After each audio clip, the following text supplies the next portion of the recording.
et sœurs, que le nom du Seigneur Jésus soit béni. Je vous salue dans le précieux nom de Jésus-Christ, notre Seigneur qui s'est offert à nous sur le merveilleux bois du Calvaire.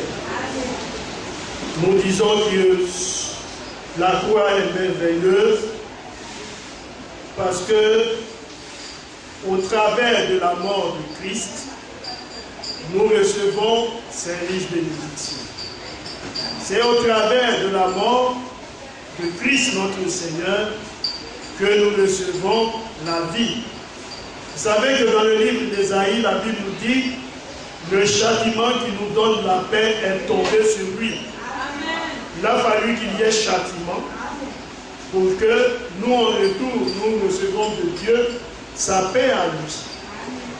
Vous savez que notre Seigneur, il est la victime expiatoire. N'est-ce pas? Et vous savez que expier veut dire réparer une faute par la peine qu'on subit. Christ a dû subir les outrages. Et la Bible nous dit qu'il a été obéissant jusqu'à la mort de la croix. Et la Bible continue pour dire, c'est pourquoi Dieu l'a souverainement élevé. Et lui a donné un nom qui est au-dessus de tout autre nom, afin qu'au nom du Seigneur Jésus, tout esprit fléchisse genou, n'est-ce pas? Sur la terre, sous la terre et dans les cieux, et toute langue confesse qu'il est le Seigneur. Amen. Alléluia. Il n'est pas un Seigneur, mais il est le Seigneur. Alléluia. Que le nom du Seigneur soit béni. Je ne sais pas si je suis le seul à sentir comme une odeur de fumée. Que le nom du Seigneur soit encore glorifié. Alors le frère nous a fait chanter de merveilleux chœurs, des chœurs de recueillement, pour nous amener à rencontrer le Seigneur. La bonne disposition pour nous approcher de notre Seigneur Jésus. Je cherchais ici un cantique, le numéro 45, sur les ailes de la foi. Peut-être que nous allons lire un peu les paroles. Quelquefois, la situation que nous vivons est si difficile. Nous ne savons pas où donner de la tête. Mais notre Seigneur, au moyen de sa parole, nous réconforte. Vous savez que le Seigneur a dit, je ne vous laisserai pas orphelins, mais je serai avec vous et même en vous jusqu'à la fin du monde. Et notre bien-aimé dans les champs avait ressorti cet aspect-là. Pourquoi nous inquiéter? Pourquoi douter? Parce que justement notre Seigneur se trouve à nos côtés. Et nous avons un cœur que nous chantons. Nous le disons ainsi, je ne suis pas seul. N'est-ce pas? Je ne suis pas seul. Je ne suis pas seul. Dans mes soucis, je ne suis pas seul. Alléluia. C'est vrai. Dans nos soucis, nous ne sommes pas seuls. Dans nos épreuves, nous ne sommes pas seuls. Dans nos problèmes, nous ne sommes pas seuls. Dans nos difficultés, nous ne sommes pas seuls. Mais il y a cet être, ou cet être surnaturel qui se trouve à nos côtés.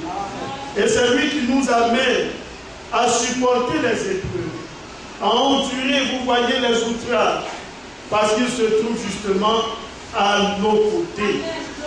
Alléluia. Et ce qu'elle a dit, quand le vent de la tempête vient assombrir ton ciel bleu, au lieu de baisser la tête contre les bienfaits de Dieu, contre les bienfaits de Dieu, mets-les tous devant tes yeux. Tu verras en adorant combien le nombre en est grand. Quand sur la route glissante, tu chancelles sous ta croix, pense à cette main puissante qui t'a béni tant de fois. Contre les bienfaits de Dieu, mets-les tous devant tes yeux. Tu verras en adorant combien le nombre en est grand. Si tu perds dans le voyage plus de chair et tout trésor, pense au divin héritage qui là-haut te reste encore.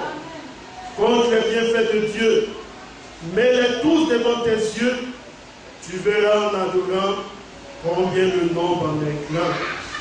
Bénis donc, bénis sans cesse ce Père qui chaque jour répand sur toi la richesse de son merveilleux amour. Ce sont des paroles merveilleuses, alléluia. Et quand nous passons par les épreuves, nous avons besoin de ces chants comme ça pour nous amener à réfléchir sur ce que nous endurons et à être confrontés parce que justement le Seigneur se trouve avec nous. Alléluia. Je ne maîtrise pas bien le cœur, mais on va essayer comme ça, peut-être le premier paragraphe. À la grâce de Dieu. Quand le voleur de la tempête vient assombrir ton ciel bleu, au lieu de baisser la tête contre les bienfaits de Dieu, contre les bienfaits de Dieu, mets-les tous devant tes yeux, tu verras en adorant combien le nombre en est grand. Alléluia. Oui, frère, nous devons les mettre devant nos yeux. Et alors nous allons voir combien le nombre là en est grand. Oui, il y a un frère qui est décédé qui disait, le diable il donne, je ne sais pas, 1 kilo de bonheur, et puis il te donne après, je ne sais pas si c'est 1000 kilos ou bien quoi de malheur. Vous voyez, 1 kilo de bonheur, tu te réjouis, et puis après lui, il te donne 1000 kilos de malheur. Mais le Seigneur, quand tu passes par les difficultés, il dit attention, le malheur, il atteint souvent le juste, mais je l'en délivre toujours. Alléluia. Et il nous donne des kilos de bonheur en grande quantité. Vous savez, un jour, je lisais le prophète, il dit, quand Dieu nous donne les vertus, là, quand Dieu nous les donne, il ne nous donne pas ça avec, vous voyez, en petite quantité. Mais c'est même une peine. Alléluia. Parce que quand on dit une cuillère, c'est encore petit. Mais c'est avec la peine. Vous voyez, le Seigneur nous bénit abondamment.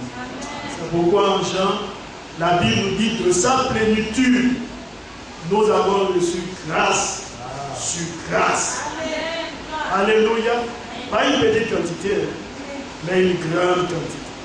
Parce que le Seigneur sait que nous avons besoin de cela pour bien marcher. Si on avait reçu une petite quantité de grâce, bien aimé, on allait abandonner le Seigneur. Mais c'est parce que la grâce de Dieu, là, elle abonde dans notre vie, que nous pouvons toujours saisir sa main et marcher avec lui. Que Dieu nous bénisse. Nous allons lire quelque chose dans le livre de Genèse, le chapitre 11. Nos bien-aimés connaissent bien sûr ce passage de l'Écriture. Pour tous ceux qui lisent leur Bible, parce qu'il y en a aussi qui ne lisent pas leur Bible, mais il faut lire la Bible. Il y en a qui ont des années de conversion dans le Seigneur, vous voyez, mais qui n'ont jamais lu leur Bible de la Genèse à l'Apocalypse. Ce n'est pas normal. Il faut lire la Bible. Il faut la lire couramment. Et en cela, le Seigneur nous instruit. Alléluia. Quand vous lisez, c'est vrai, on a besoin du Seigneur pour nous éclairer. Mais si vous-même vous refusez de lire, vous ne saurez pas qu'est-ce que le Seigneur dit. Pour ceux qui ne savent pas lire, ils écoutent. Alléluia. Et le Seigneur, dans sa bonté, leur donne de pouvoir garder. Remarquez que ceux qui ne sont pas allés à l'école, quand vous faites la remarque, ce sont des personnes qui retiennent bien. qu'ils retiennent bien. Si vous prenez un homme, un malvoyant, vous voyez, avec quelqu'un qui voit bien, ce sens-là, quand il le perd, il le développe par un autre sens. Il y a un autre sens qui vient pour compenser ce manque-là. Et c'est comme ça. Il y en a qui ne voient pas, mais attention, il suffit, avec l'odorat, il discerne automatiquement qu'il y a quelque chose. Et j'avais un patron qui disait comme ça, je ne sais pas si son grand-père ou quoi avait perdu la vue. Donc souvent, il rentrait dans la chambre, et puis quand il rentre dans la chambre, le grand-père il se met à sourire. Il sourit parce que c'est vrai qu'il ne le voit pas, mais il sent qu'il y a quelqu'un qui est là. Alléluia. Oui, c'est cela. Même Isaac, quand Isaac ne voyait plus, pour que Jacob puisse le tromper, il a dû se revêtir de la vie de son père. Alléluia. Pour que son père, ne voyant pas, puisse au moins sentir et voir que c'est l'odeur des aliments. Alléluia. Afin de prendre la bénédiction. Et puis, c'est comme ça la vie. Alléluia. Mais nous prions pour que Dieu donne la vue à ceux qui ne voient pas et qu'il donne aussi aux hommes qui ont perdu l'odorat de pouvoir la voir à nouveau, parce que nous avons besoin de ces choses-là pour entrer en contact avec les éléments de la terre. Dans le livre de Genèse, le chapitre 11, à partir du verset 1er jusqu'au verset 9, la Bible dit ceci: toute la terre avait une seule langue et les mêmes mots. Comme ils étaient partis de l'Orient, ils trouvèrent une plaine au pays de Shinéar, et ils y habitèrent. Ils se dirent l'un à l'autre: allons, faisons des briques et cuisons-les au feu. Et la brique leur servit de pierre, et le bitume leur servit de ciment. Ils dirent encore: allons, bâtissons-nous une ville et une tour dont le sommet touche au ciel, et faisons-nous un nom afin que nous ne soyons pas dispersés sur la face de toute la terre. L'Éternel descendit pour voir la ville et la tour que bâtissaient les fils des hommes. Et l'Éternel dit: voici, ils forment un seul peuple et ont tous une même langue. Et c'est là ce qu'ils ont entrepris. Maintenant, rien ne les empêcherait de faire tout ce qu'ils auraient projeté. Alors, descendons et là confondons leur langage, afin qu'ils n'entendent plus la langue les uns des autres. Et l'Éternel les dispersa loin de là, sur la face de toute la terre, et ils cessèrent de bâtir la ville. C'est pourquoi on appela du nom de Babel. C'est pourquoi on appela du nom de Babel, car c'est là que l'Éternel confondit le langage de toute la terre, et c'est de là que l'Éternel les dispersa sur la face de toute la terre. Que le Seigneur ajoute la bénédiction à sa parole.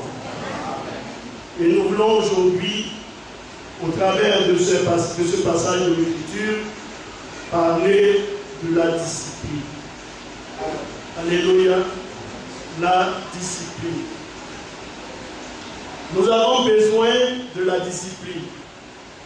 Vous savez que la devise de la Côte d'Ivoire, c'est union, discipline et travail. Alléluia. Et hier, nous étions à un mariage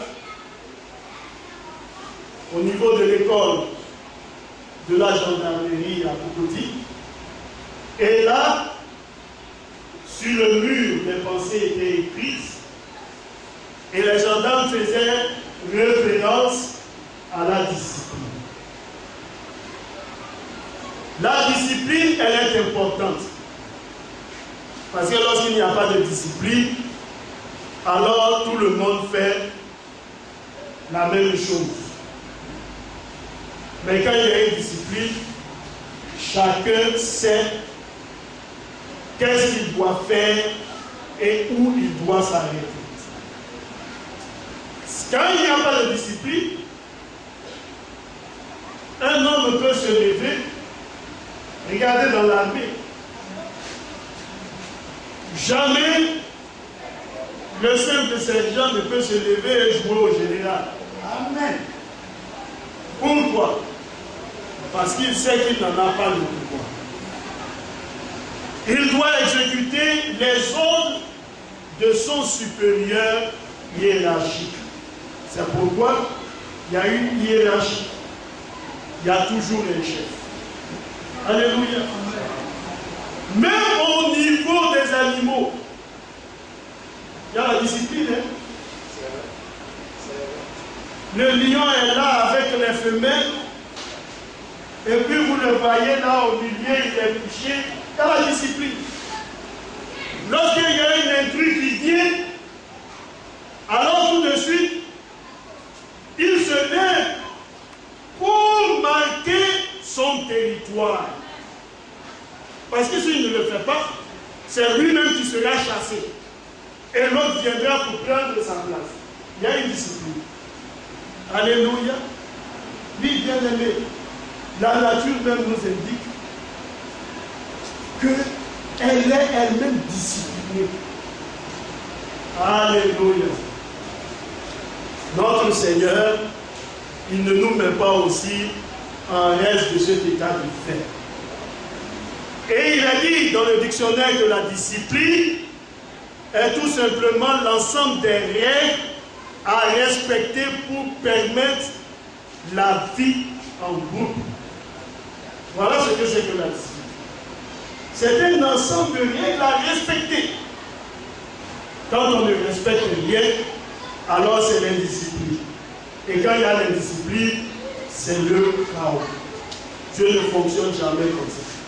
C'est pourquoi, dans sa maison, dans la communion fraternelle, il impose toujours la discipline.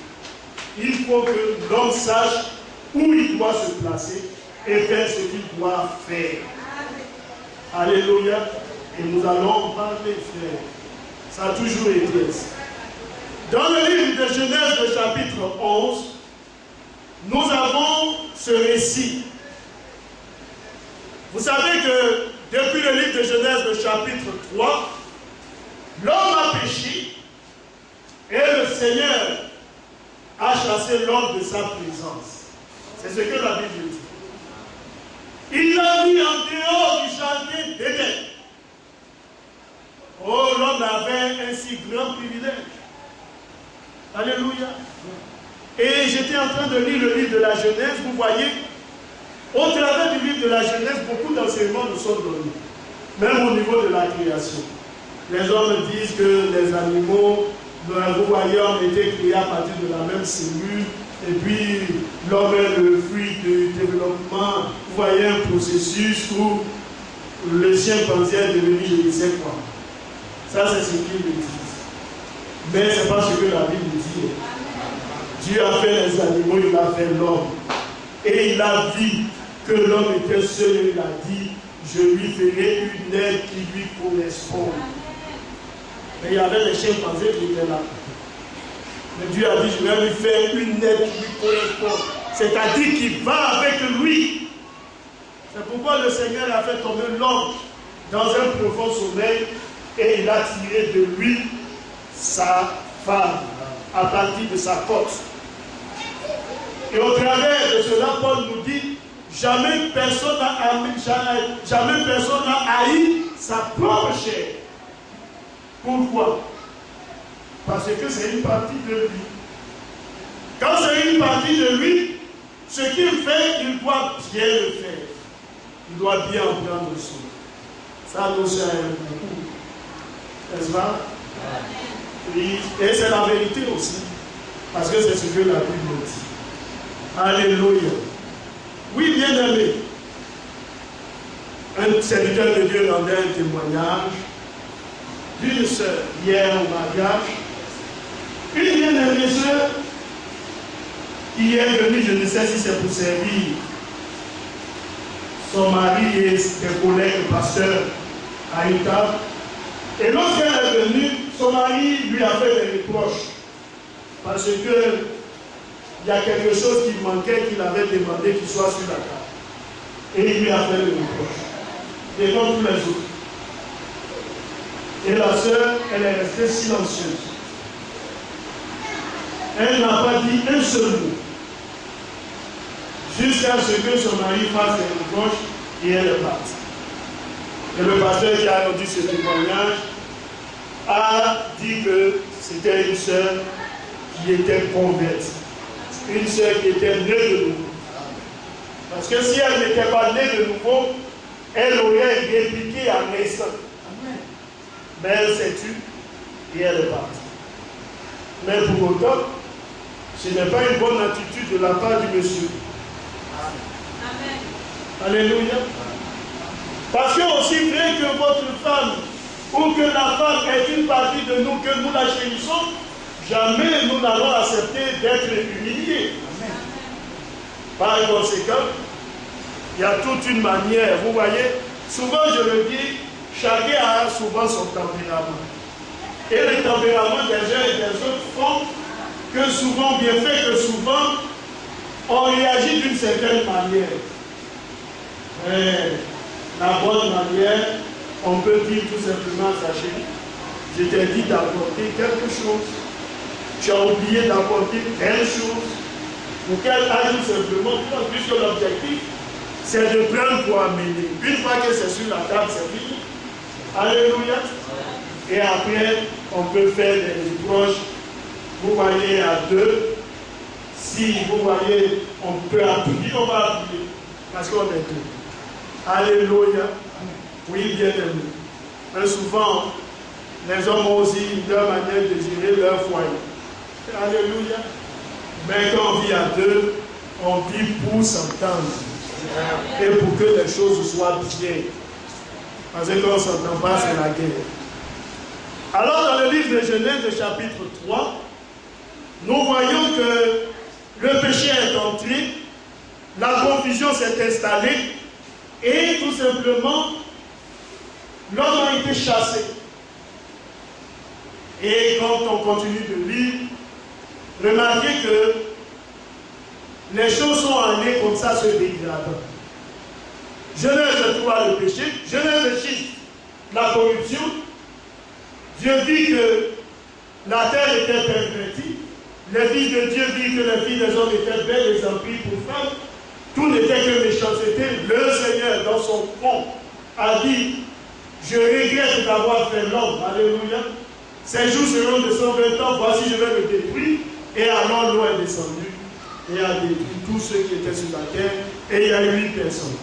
N'est-ce pas? Noé, son épouse, ses 3 enfants et leur épouse. Et à partir de le repeuplement de la terre s'est fait. Et la Bible nous dit, ils avaient tous un même langage. Une même langue. Ils formaient un seul peuple. Mais bien aimés, le Seigneur a vu cela et le Seigneur a dit, non, voici que les hommes projettent de faire une chose, moi je ne vais pas leur laisser atteindre leur objectif. Mais bien frère, est-ce que le fait d'être un est mauvais? Ce n'est pas mauvais. Le fait d'être uni, est-ce que c'est mauvais? Ce n'est pas mauvais. Mais le Seigneur, il voit toujours au-delà de ce que l'homme dit.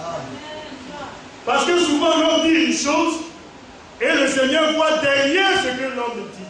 C'est-à-dire l'esprit qui motive la chose. Et c'est ce que le Seigneur a vu de loin. L'esprit qui motive, c'était quoi? Et vous savez qu'au jour d'aujourd'hui, les fouilles archéologiques et autres ont démontré que les hommes faisaient de grandes constructions, ce qu'on appelle des zigouras, des constructions en hauteur, avec des escaliers.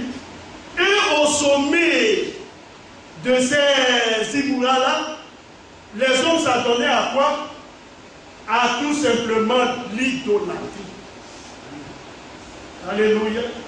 Et on a les témoignages, alléluia. Les Ugourets existent au jour d'aujourd'hui, puisque les hommes ont trouvé et ils ont dit qu'il y avait des adorations païennes qui se faisaient en ces lieux. Le Seigneur l'a vu et il a dit, attention, c'est vrai que vous formez un seul peuple, mais la communion fraternelle, elle ne peut se faire au détriment de ma parole à moi. Alléluia. Pour la discipline. Alléluia. Il faut des règles. Pour que la société puisse aller de l'avant, il faut des règles. C'est pourquoi quand quelqu'un se met en marge des règles de la société, il s'expose à quoi? Il s'expose au jugement. Les règles sont telles qu'on ne peut pas admettre qu'il y ait quelqu'un qui se lève un bon matin, qui se met au carrefour d'une rue, dans un lieu obscur, qui attend quelqu'un qui allait travailler du 1er au 31, qui revient avec son salaire pour aller nourrir sa petite famille, et ce dernier-là vient avec une arme blanche ou une arme à feu, il s'empare de son dû, il va s'asseoir, il mange copieusement, et ce dernier-là va pleurer. Non. Quand on te saisit, on te condamne. Parce que tu n'as pas le pouvoir de faire ce que tu as fait. Ça, c'est la discipline. Alléluia. La discipline dans la société. Il faut des règles. Alléluia. Alors la Bible nous dit que lorsque le Seigneur a vu cela, il a pris la résolution de descendre et de confondre l'homme afin que là, ce qu'il a commencé puisse s'arrêter. Alléluia. Remarquez qu'en Éden, c'était la même chose. Lorsque le péché s'est installé, le Seigneur a dit, voici, l'homme est devenu maintenant comme nous. N'est-ce pas? On péchait au lieu d'étendre sa main et de prendre du fruit de l'arbre de vie, de peur qu'il en mange et de vie éternellement. Pourquoi? C'est tout simplement une leçon pour nous indiquer que le péché là ne peut pas être éternel. Non, non, non. C'est pourquoi nous pouvons dire par le biais de la parole que l'enfer n'est pas éternel. Parce que pour que l'enfer soit éternel, il faut qu'elle ait la vie de Dieu. Il faut que le Seigneur soit à l'intérieur. Il n'y a que le Seigneur qui est éternel. Alléluia. Alors le Seigneur, quand il voit cela, il met tout de suite un frein. Il dit, ça ne peut pas prospérer.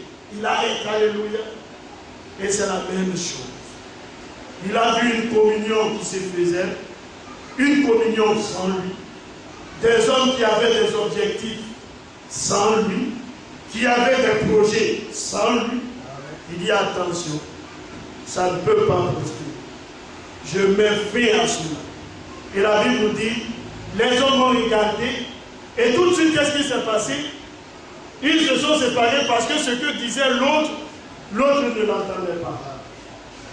Alors il y a eu des personnes qui parlaient une certaine langue, ceux qui s'entendaient entre eux se sont regroupés, et alors vous voyez des peuples sont nés.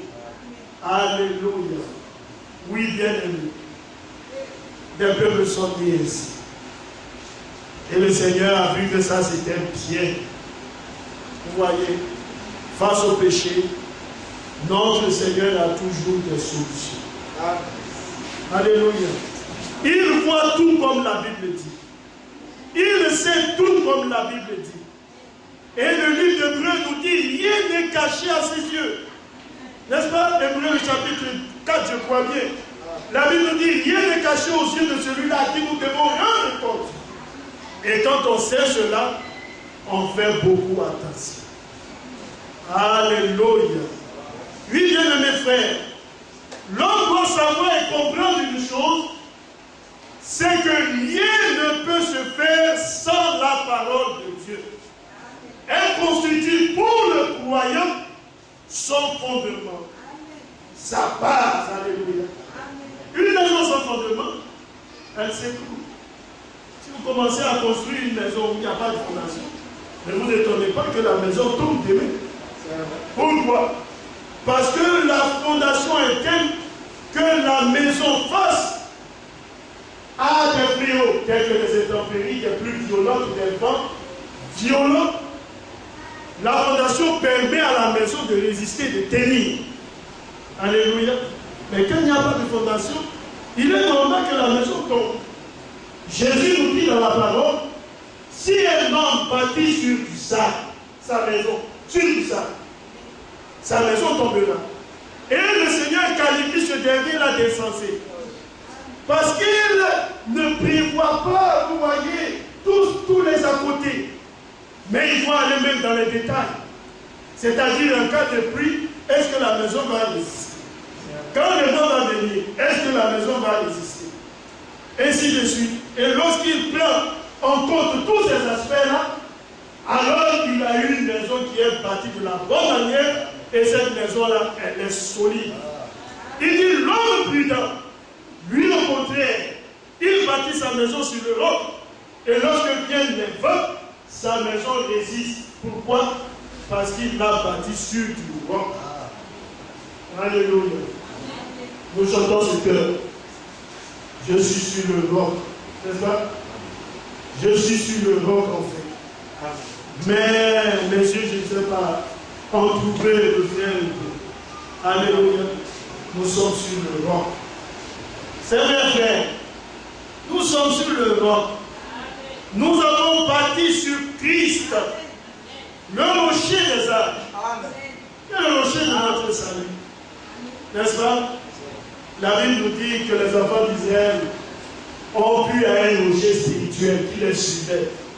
Et ce rocher était Christ. C'est lui, le rocher sur lequel l'Église est fondée. La révélation de qui il est. Alléluia. C'est cela. Tu es Pierre, et sur ce roc, je bâtirai mon Église.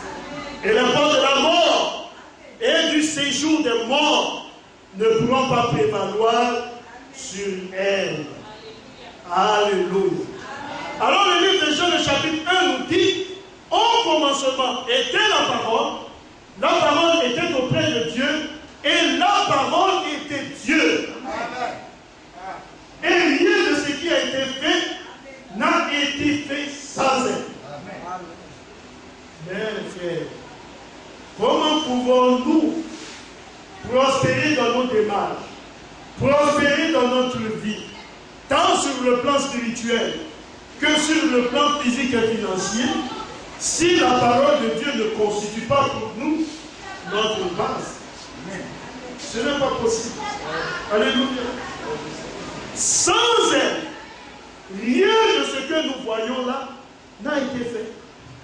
Et dans le livre des Hébreux, le chapitre 1, la Bible nous dit qu'il soutient toutes choses par sa parole puissante. N'est-ce pas? C'est par la foi que nous reconnaissons que tout ce qui était fait là ne fut pas fait de choses visibles, mais par le moyen de la parole de Dieu. N'est-ce pas? Oui, bien aimé. Notre Seigneur, dans le livre des Hébreux, chapitre 1, nous dit Dieu, autrefois, à plusieurs reprises et de plusieurs manières, a parlé à nos pères par les prophètes. Mais en cette fin de temps, il nous a parlé par le Fils. Alléluia. Celui-là qui est l'empreinte de sa substance, ainsi de suite, il soutient toutes choses par sa parole puissante. Alléluia. Oui, bien aimé. En dehors de cette parole, nous devons savoir que nous sommes des êtres vifs, sans importance. Alléluia. L'homme marche, il bombe la poitrine, il hausse, vous voyez, le dos ici et là. Partout il passe, il veut qu'on sache qui il est. Il exige son titre, vous voyez, partout. Dans les différents lieux. Tout ça, c'est bien, c'est pour la terre. Mais, face à la mort, on est pareil. Alléluia. C'est ça la réalité. Il meurt, on le met dans un carré, dans un cercueil doré, avec des centaines, peut-être de mille ou des millions. Tout brille, ça scintille. Mais de la même manière, que le corps se décompose et retourne à la poussière, il n'y a pas de différence. Il retourne aussi à la poussière. Quand on mourira après, tout ce beau poids-là finira par pourrir. N'est-ce pas? On ne trouvera même plus les bois. Parce que tout va se décomposer. Alléluia. Et retourner à son état initial. C'est ça la réalité. Alléluia. Oui, bien aimé. Et alors l'homme bombe le torse. Il pense qu'il est quelque chose. Mais la Bible nous dit que nous ne sommes absolument rien. Il n'y a pas de supériorité, a dit le livre d'Ecclésiaste. Ecclésiaste le sage, sur l'homme comme sur la bête. Il n'y a pas de supériorité. Parce que tel la bête meurt, quand il retourne à la poussière, c'est ainsi que l'homme meurt et il retourne à la poussière. Alléluia. Oui, bien aimé. Alors l'homme doit arrêter de penser qu'il est quelque chose. Parce qu'il n'est absolument rien. Et ça, c'est ce que la Bible dit. Vanité de vanité, tout est vanité. Tout ce que nous voyons passe. Et Paul nous dit que la figure de ce monde passe. Alléluia. Mais il y a que la parole de Dieu qui est éternelle. C'est pourquoi elle est pour nous la plus grande de toutes les richesses. Alléluia. Puis bien aimé, quelque part dans le livre des Psaumes, David nous dit, tu es mon souverain Dieu. Dans d'autres versions, il dit, tu es mon seul bien. Dans d'autres versions, il dit, tu es mon souverain. C'est-à-dire le bien le plus élevé que je possède. Tu es ce bien. J'aime que vous voyez, au cahier du Torah, nous le chantons. Ça, c'est dans le livre, je crois, de Job. J'aime tous tes trésors. Et le Dieu des cieux, lui t'offrira ce qu'il y a de meilleur. Sa présence, elle est préférable à tout le monde. Alléluia. Ça, c'est le plus grand de tous les trésors. Et quand nous l'avons, nous sommes joyeux. Alléluia. C'est cela. Vous voyez, pour nous croyants, nous avons un privilège. C'est que nous avons non seulement le propriétaire qui lui se charge de nous donner ce que lui il a créé. N'est-ce pas? Lui bien aimé. Et c'est ce que chacun d'entre nous doit comprendre. Alléluia. Les hommes du monde ne l'ont pas, mais cependant Dieu dans sa miséricorde, il leur donne des richesses. Mais pour nous, ses enfants, nous avons non seulement le propriétaire, et si nous avons le propriétaire, nous aurons forcément ce que lui met à notre disposition. Alléluia. N'est-ce pas? Amen. Oui. Vous savez, le prophète dit une pensée. Il dit, si quelqu'un vous invite, il met à la table toutes sortes de mets. Il y a de la nourriture en abondance. Il dit, il ne vous fera pas de reproche si vous voulez manger telle et telle chose. Parce que justement, toutes ces choses sont là pour vous. Si vous voulez manger du poulet, il vous l'offre pour que vous mangiez copieusement. Parce qu'il l'a fait pour vous. Amen. N'est-ce pas? Si vous voulez manger du riz, il vous donnera. Si c'est du poisson, il vous donnera. Si c'est de la viande, il vous donnera. Parce que ces choses sont pour vous. Et c'est de la même manière que le Seigneur a mis pour nous tout à notre disposition dans le cadre de la rédemption. Amen. Alléluia. Oui, bien-aimés, nous avons tout à notre disposition. Nous avons la guérison. Amen. Alléluia. N'est-ce pas? Nous avons la consolation. Amen. Nous avons notre Dieu qui nous fortifie. Amen. Et vous savez que le salut englobe toutes ces choses. Amen. Tout est là à notre disposition. Amen. Pourvu que seulement nous lui fassions la demande. Amen. Alors il dit, ça c'est pour toi. N'est-ce pas? Quand on fait la demande, Dieu il nous donne. Et quand il donne, maintenant il dit attention. Il faut croire. Amen. Et tu vas le voir s'accomplir. Tout ce que vous demandez en priant, N'est-ce pas? Amen. Croyez que vous l'avez reçu. Et vous le verrez s'accomplir. Aussi bien qu'une chose peut être faite instantanément par le Seigneur, aussi bien la chose peut tarder. Vous savez, il y a un frère qui racontait l'histoire des serviteurs de Dieu. Il avait demandé au Seigneur certaines choses.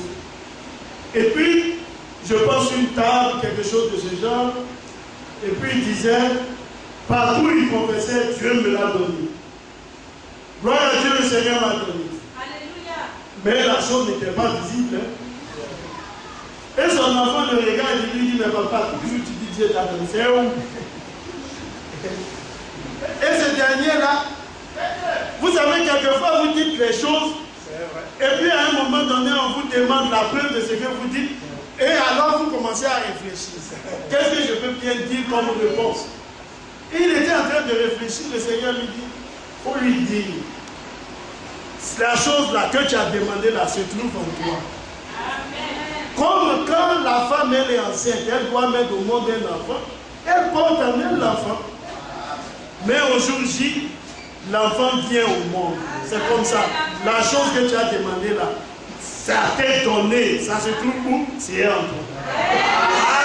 Alléluia. Et alors il dit à son enfant, ça se trouve en moi. Alléluia. C'est ce qu'il a fait. Mais plus tard, le Seigneur a béni ce serviteur. Et il lui a donné de grandes richesses, de grands biens. Et il se trouve être au jour d'aujourd'hui l'un des serviteurs les plus riches du monde. Si je ne me trompe pas, c'est le révérend Paul Yonguichou. Ah, ben ça c'est frère. Il est beaucoup riche. Pourquoi? Parce qu'il a su avoir foi dans les promesses de Dieu. Oui, bien aimé. Et le Seigneur, il peut en faire autant avec chacun d'entre nous. Oui, bien aimé. Je disais comme ça une fois, je crois une chose. Je dis, mais notre Seigneur, au travers de sa parole, les témoignages qui nous sont donnés sur les hommes qui ont été bénis. Mais nous avons des témoignages des hommes qui n'avaient rien. Mais le rien qu'ils étaient, ils sont devenus quelqu'un. N'est-ce pas? Le Seigneur nous fait asseoir à la table des grands. Ça, c'est écrit dans la parole. Alléluia. Oui, bien aimé. Dites-moi quand David a fui, pour ne pas dire quand Jacob a fui et qu'il est allé chez Laban, qu'est-ce qu'il a fait? Alléluia. Qu'est-ce qu'il avait?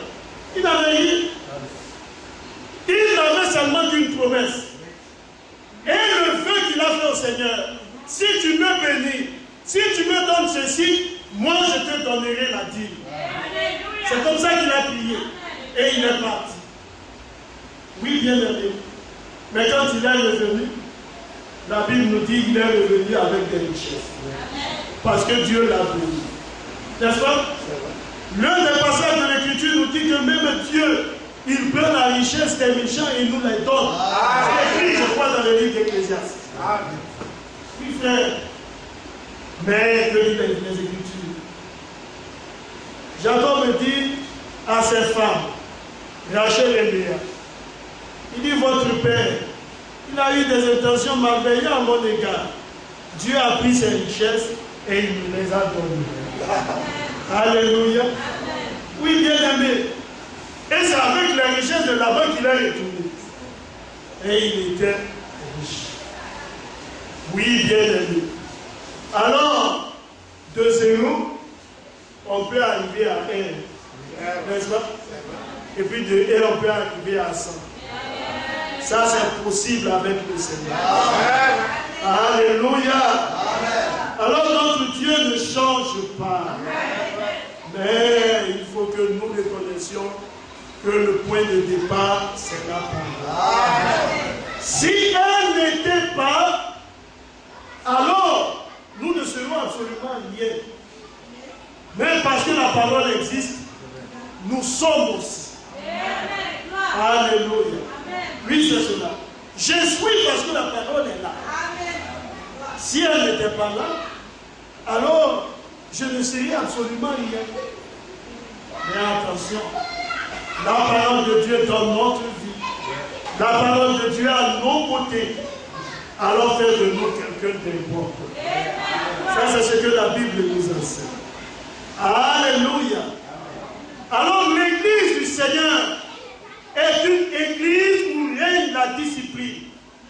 Le désordre n'est absolument pas permis. Alléluia. Oui, bien aimé. Aussi vrai qu'une société bien organisée ne tolère pas le désordre, de cette même manière, le Seigneur, qui lui-même a institutionnalisé son église, ne permet pas le désordre.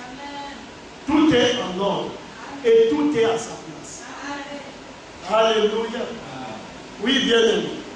Vous savez, l'apôtre Paul, lorsqu'il s'est adressé à Timothée, il lui a donné une lettre pour montrer comment est-ce que le pasteur doit se conduire. Comment le pasteur doit entretenir l'église. Parce que quand on lit le livre d'Éphèse et que vous lisez le livre de Timothée, vous voyez que l'apôtre Paul a laissé Timothée à Éphèse. Et il lui a donné des consignes afin qu'il puisse bien conduire l'église du Seigneur. Parce que, frère, au jour d'aujourd'hui, les hommes ont comme tendance, où on croit que l'église du Seigneur, c'est un petit gâteau où on est là et on se partage. C'est-à-dire, chacun prend sa part. Ça, c'est pas comme ça l'église du Seigneur. Jésus, il dit c'est sa chose à lui. N'est-ce pas? Même lorsqu'il nous donne des responsabilités, il nous donne des responsabilités pour pouvoir gérer ce qui lui appartient à lui. Quand les hommes ont vu le maître qui a envoyé les serviteurs dans sa vigne à lui, ils ont dit, bon, quels sont ces serviteurs? La Bible dit, ils ont chicoté d'autres. Ils ont tué d'autres. Le maître dit, voici, je vais envoyer mon fils. Certainement, quand ils vont le voir, ils vont dire, c'est l'héritier, on aura plus de cas. Mais, quand les gens ont vu le fils, ils disent, ah, c'est l'héritier, hein. Ça c'est vrai. Mais, si on l'a tué, c'est fini. La chose là, c'est pour nous. Et c'est comme ça que les hommes fonctionnent dans l'église du Seigneur. On veut mettre le Seigneur à la touche pour nous-mêmes recueillir le fruit. Et ça ne marche pas avec le Seigneur. Quand le Seigneur envoyait ses serviteurs, il dit allez recueillir le fruit. Mais c'est pour l'apporter lui, à lui. Ce n'est pas recueillir pour garder pour toi. Non, non, non. Il faut recueillir pour m'apporter. Alléluia. C'est pourquoi dans l'église du Seigneur, nous ne sommes absolument rien. Quand le Seigneur a parlé de ses serviteurs, il dit, lequel d'entre vous il a un serviteur? Quand il revient de son travail des champs, il lui dit, viens t'asseoir à table, on va manger. Et vous faites ça? Lequel d'entre nous a son serviteur? Quand il finit de faire le travail, il dit à son serviteur, viens, assieds-toi. Ma soeur, mon frère, si tu fais ça, ton serviteur va te manquer de l'espace. Ça, c'est ce que la Bible dit. Il ne faut pas donner la place du serviteur à un fils. Sinon, à la fin, il va croire qu'il est l'héritier. Il faut le laisser dans sa place et il faut le respecter comme serviteur. C'est tout. Mais il dit, le maître, quand il vient, il dit quoi? Sers-moi à manger d'abord. Le serviteur, il se lève, il met tout à sa disposition, il le sert. Quand il finit, il dit, quand j'aurai fini de manger là, tu vas manger. N'est-ce pas? Ça, c'est le maître qui a dit ainsi. Hein? Alléluia. Mais c'est pour l'équilibre des choses. Il faut que chacun reconnaisse sa place. Sinon, demain, votre place sera mangée par votre serviteur. Et quand vous allez venir, vous allez parler comme si c'était un petit ami qui était en face de vous. Mais il faut lui montrer sa place. Pour qu'il sache que c'est là-bas sa place et c'est là-bas qu'il doit s'arrêter. Alléluia. Oui, bien aimé. Quand ces choses-là ne sont pas, ça finit par créer du désordre. Parce que chacun fait ce qu'il ne doit pas faire. Alléluia. Alors l'apôtre Paul a donné des consignes à Timothée afin que l'église là soit bien conduite. Je l'ai dit une fois, frère, prêchez bien la parole de Dieu, ne faites pas des hommes et bons pasteurs. Amen. Vous pouvez bien prêcher, vous pouvez avoir la maîtrise de toute la doctrine et mal conduire l'église. Ça ne fait pas de vous un bon pasteur. Amen. Mais prêchez la parole et ajoutez à cela quoi? La conduite des âmes. Ah, ça aussi c'est quelque chose, hein? N'est-ce pas? Parce que vous pouvez bien prêcher la parole, mais face à l'application de la parole, vous pouvez passer de travers. Alléluia. Vous allez trouver un homme qui va dire non, la Bible dit ceci, la Bible dit ceci. Alors c'est comme ceci, c'est comme cela. Mais devant des cas pratiques, il surmonte. Parce que prêcher la parole, conduire les autres, c'est aussi avoir la force de leur dire la vérité quand il y a des déviations. Il a dit. Alléluia. C'est pourquoi Paul, lorsqu'il a prêché, il dit reprends. C'est pas ça? Il dit reprends, censure. En toute douceur. En exhortant. C'est pas ça? Il faut faire tout ça pour ramener l'individu. Il faut le faire. Mais parce que face à une chose, vous savez, quand on lit souvent les brochures, Frère Branham disait, je ne sais pas comment le Frère Lévy était, mais Frère Branham dit que Lévy c'était un bon pasteur. Et Frère Branham dit, Frère Lévy ne peut même pas faire du mal à une bouche. Il dit élever même la voix. Frère Lévy ne le fait pas. Et quelquefois il dit, mais moi, je le fais. Vous voyez? Chacun, comme je le dis, a un certain tempérament. Mais pour conduire les hommes, il faut leur dire stop quand ils commencent à te dire. Sinon, si vous ne leur dites pas stop, on va dire non, lui là il prêche bien. Quand il prêche même, c'est bien, on se sent bien. Il dit la vérité, mais est-ce qu'il applique? Alléluia. Parce qu'on peut bien dire une chose sans l'appliquer. Hein? Mais il faut dire et il faut appliquer. Et c'est ça aussi qui fait d'un homme un bon pasteur. Amen. Alléluia. Vous savez que Moïse était un bon pasteur. Mais Moïse l'appliquait. Non seulement il disait, il l'appliquait. Et il était aussi patient. Un homme qui est toujours pressé, il ne va pas être un bon pasteur. Alléluia. Parce qu'il faut qu'il ait la patience. Sinon, vous allez voir quelqu'un qui va expédier toujours les affaires. On dit telle personne a fait bon, telle personne a fait ça, la sentence tombe. Ce n'est pas toujours comme ça avec le Seigneur. Il faut agir aussi de patience pour ramener celui qui s'égare. Alléluia. Parce que c'est ça aussi la vérité de l'évangile. Et quand cet individu-là, malgré tout l'effort qu'il a fait pour le ramener, pour le corriger, quand il persiste dans ce qu'il fait, alors à ce moment on dit alors on ne peut pas permettre à ce que le frère nous conduise dans ce sens-là. Alors en ce moment on dit on a tout fait. On a fait ce qui était possible, ce qui était en notre pouvoir. Mais face à l'entêtement de ce dernier-là, on n'a pas d'autre solution. Et nous allons lire cela, frère. Oui, bien sûr.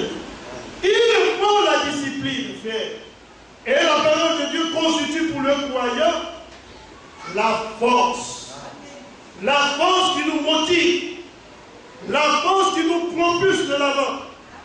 Qui nous amène à aller de l'avant. Alléluia. Les gens diront moteur turbo diesel. Mais la parole de Dieu est pour nous plus qu'un turbo diesel. Alléluia. C'est plus que cela. Elle nous met de l'avant. Elle nous propulse pour aller de l'avant. Alléluia. Oui, bien aimé. Et dans le livre de Timothée, nous allons essayer de lire cela. Dans le livre de Timothée.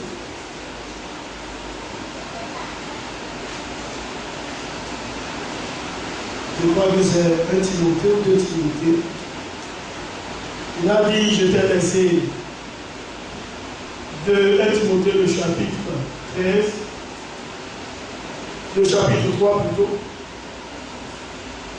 à partir du verset 13.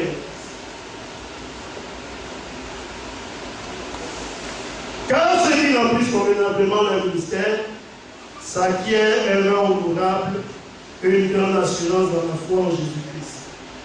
Il dit, je t'écris ces choses, avec l'espérance d'aller bientôt vers toi. Mais si je tarde, tu sauras comment il faut se conduire dans la maison de Dieu, qui est l'église du Dieu vivant, la colonne et l'appui de la vérité. Alléluia. Si je tarde, tu sauras comment il faut se conduire dans l'église de Dieu, dans la maison de Dieu.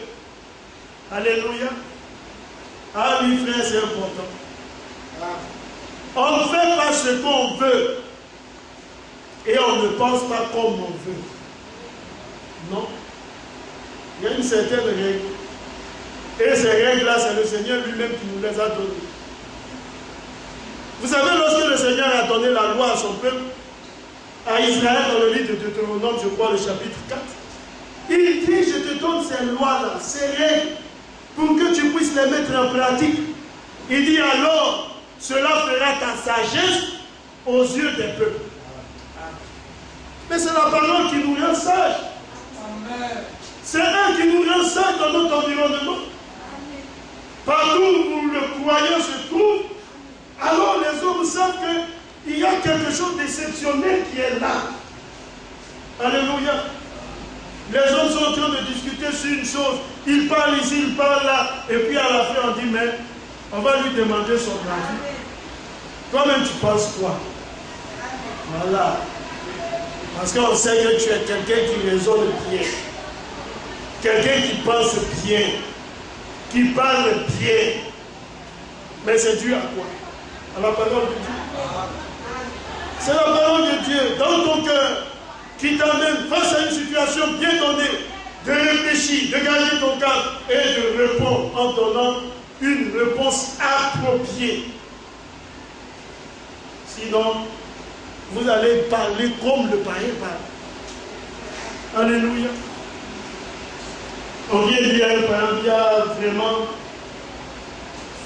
Il y a telle situation qui s'est passée là et puis j'étais tellement collé, il m'a dit parole déplacée, je lui ai donné une paix de chiffres. Et puis voici, il dit ça à son ami païen. Son ami païen le regarde, il dit, vraiment tu as bien fait. Parce que ce qu'il vient de dire là, il n'aurait pas dû dire ça. Ça a été insulté. Tu l'as corrigé, c'est bien. N'est-ce pas? Pourquoi? Parce que c'est comme ça dans le monde. Certaines personnes disent qu'il faut taper sur la bouche qui parle beaucoup. Mais quand c'est le croyant qui dit oui, c'est vrai, tu as tapé parce que tu étais fâché. Mais Dieu nous donne un trésor. Ça s'appelle aussi la tolérance. Face à une situation qui fâche, il faut garder son calme. Bien aimé, si Dieu lui-même n'était pas tempérant, on n'aurait pu exister. Hein? Parce qu'à la moindre petite, vous voyez, au moins petit écart, on va dire tout simplement à chaque minute un homme tombe. Peut-être chaque seconde. On dit à celui-là, il a fait comme ça, Dieu l'a frappé. Il a fait comme ça, Dieu l'a frappé. Alors Dieu a frappé tout le monde. Mais c'est parce que Dieu est patient. Il est tempérant. Du haut du ciel, quand il regarde les actions des hommes, il regarde, il voit les déviations. Il dit, mais qu'est-ce que ce dernier est en train de faire? Et puis la tempérance est telle que le Seigneur garde le calme. Alléluia. Oui, bien aimé. Il garde le calme. Il reste tranquille. Il use de patience à notre égard. Parce qu'à la tempérance, c'est aussi lié la patience. Alléluia. Oui, bien aimé. Il use de patience. Il reste tranquille. Il garde son calme parce qu'il y a toujours un espoir pour l'homme de revenir. Et c'est ça. Comme souvent, l'homme, vous voyez, ne comprend pas. Et qu'à tout bout de champ, c'est lui qui condamne. Il condamne ici, il condamne là. Quand il ouvre la bouche, il condamne. Quand il ouvre la bouche, il condamne. Non. Bien aimé, le lit, la fleur, là qu'on appelle le lit des champs, le lit de la vallée, là, c'est une belle fleur. D'un pousse dans des endroits marécageux. C'est là-bas elle pousse. Mais quand elle traverse la boue, c'est la beauté qui paraît à la face. Oui, bien aimé. Il y a des hommes qui ont tué, c'est bien. Mais qui demain sont de bons poignons en insulte sa croix. C'est la grâce de Dieu pour lui. Il l'a fait dans le passé, oui, mais le sang de Jésus-Christ est venu pour le laver et le purifier. Mais au premier rapport, nous les hommes, on va condamner. On dit celui qui a tué quelqu'un, il a tué quelqu'un, mais lui, il va brûler à l'enfer. Mais quel dit de faire dit qu'il va le glacer? Il peut tuer. Et puis t'aimer, se ressaisir. Alléluia. Et même il y a des meurtres. Vous voyez que les hommes ne considèrent pas comme des meurtres. Quand une personne fait un avortement, c'est aussi un meurtre. Mais lui, il ne va pas considérer qu'il a tué quelqu'un comme celui-là qui a pris un couteau et puis il allait piquer quelqu'un. Il ne considère pas qu'il a tué quelqu'un, mais il a tué quelqu'un. Ah, c'est vrai, ça c'est. Oui, bien aimé. Mais le Seigneur, il nous fait toujours la grâce. La Bible nous dit le seul péché qui lui est impardonnable, c'est le blasphème contre le Saint-Esprit. Le Seigneur dit, tu n'auras pas de pardon dans ce siècle, ni dans celui qui a venu. C'est pas ça? Ça vous dit, tu ne vas jamais être pardonné. Parce que on ne voit pas aujourd'hui d'hommes qui vivent 200 ans. Dieu dit, tu ne vas pas être pardonné.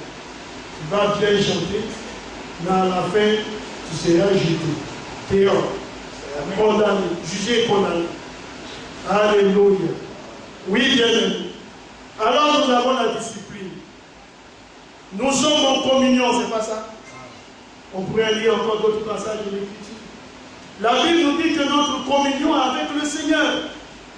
Et quand vous prenez la définition de la communion fait allusion à l'union, à l'entente, vous voyez, le partage de la même pensée, vous voyez, d'une même idée. C'est ça la communion. Alors la Bible nous dit dans les livres des apôtres la vivaient dans la communion fraternelle. Ah oui, c'est la parole de Dieu là qui était leur moyen de l'assemblée. En dehors de ça, bien aimé, chacun est quitté d'un lieu différent. C'est pas ça? Paul est quitté quelque part. Pierre est quitté quelque part. Philippe est quitté quelque part. Jacques est quitté quelque part. Et ils se sont tous rassemblés. Où? En Christ. Pour partager la même idée, pour partager la même pensée, pour être en accord. Alléluia. Mais quand on vient à Christ et qu'on a tendance à voir qu'un se lève, il veut faire ce qu'il veut, on dit mon frère n'a pas été appelé à communier dans cette pensée. Notre communion se trouve en Christ, donc dans la parole. Si nous devons être en accord, on doit être en accord selon la parole. Amen. Alléluia. S'il n'y a plus de parole de Dieu, chacun prend sa route. C'est pas ça? Alléluia. Amen. Parce que vous voyez, c'est en Jésus-Christ que nous nous retrouvons et que même nous ne considérons plus l'âge, les promotions, tout ça prend fin en Christ. Le vieillard de 90 ans est votre frère en Christ. Alors que vous avez 15 ans. Mais il est votre frère en Christ. À cause de la foi que vous avez en commun. La foi que vous partagez. Mais vous savez que si c'est dans le monde là, vous ne pouvez pas vous asseoir avec un vieillard de 90 ans pour parler. Il s'assoit avec des vieillards comme lui. Vous vous asseyez avec des jeux de con. Même à 15 ans, vous ne pouvez pas vous asseoir avec quelqu'un de 20 ans. Parce que lui, il parle avec des hommes de sa génération, de sa promotion. Mais en Jésus-Christ, nous allons au-delà de cela. Amen. Et alors, nous avons une communion basée sur la foi. Amen. Amen. Alléluia. Amen. Quand chacun d'entre nous comprend comme ça, alors on saisit le sens de l'amour fraternel, de la communion fraternelle. Et on sait que quand on est en Christ, nous sommes régis par la même règle. Alléluia. Alléluia. Oui, bien aimé. C'est ainsi qu'on marche en Jésus-Christ. Et quand un homme sort d'une culture de faire comme il veut, alors celui qui est assis là-bas, il dit, mais si ce n'est pas en Christ, tu n'es pas mon ami. N'est-ce pas? Si ce n'est pas en Christ, toi et moi, on n'a rien en commun. Alléluia. C'est en Jésus-Christ que, bien riche et pauvre, nous pouvons vivre en bonne intelligence. Parce que nous sommes frères et sœurs en Christ. Celui qui est nanti, qui a les moyens, comme celui qui est pauvre, nous sommes frères et sœurs en Christ. C'est en Christ qu'un frère qui lui n'a pas assez de moyens, mais qui cependant est vertueux, rempli de l'esprit, pour la foi qu'il partage avec les saints comme lui, peut avoir un poste de responsabilité pour conduire les hommes, même s'ils sont plus riches que lui. C'est en Christ. Et vous avez déjà vu le riche qui se soumet aux pauvres? On a vu ça. Il ne se soumet jamais aux pauvres. Mais c'est en Christ qu'on trouve cela. Pourquoi? Parce que nous sommes liés par la même foi. C'est alors là où nous parlons de communion. Nous sommes d'accord pour la même foi. Nous sommes unis pour la même idée, pour la même pensée. Alléluia. Oui, bien aimé. La discipline, elle doit être de mise dans l'Église. Et si on continue de lire, vous allez voir qu'il ne suffit pas de connaître, parce qu'on peut connaître et ne rien garder. Le prophète dit, il y en a qui sympathisent avec la vérité. Sympathiser avec la vérité, c'est reconnaître que c'est vrai, mais ne pas le faire. Alléluia. On peut reconnaître qu'une chose est vraie, mais ne pas faire ce qui est vrai. On peut entendre une chose et se réjouir, comme le pasteur l'a dit le vendredi. Jésus a dit, si votre justice ne surpasse pas celle des pharisiens et des sadducéens, vous n'y entrerez pas. N'est-ce pas? Nous avons le message, c'est bien. On peut citer Maria le divorce, on peut citer les sceaux, on peut citer Daniel, on peut citer tous les grands mystères de l'Écriture. Mais Matthieu 25 dit, celles qui étaient prêtes sont remplies. Et dans un écrit de Frère qui dit, Jésus ne va pas vous demander tous les mystères que vous connaissez. Ce n'est pas ça qu'il va rechercher. Mais est-ce que tu es prêt? Est-ce que toi tu es prêt? C'est ce qu'il va chercher. Alléluia. Vous allez voir des gens vont vous citer tous les mystères, les ordonner bien. Mais lui-même il est en désaccord avec lui. Alléluia. Même pour quelqu'un qui, lui, ne connaît pas toutes ces choses, mais qui s'applique à marcher correctement avec le Seigneur.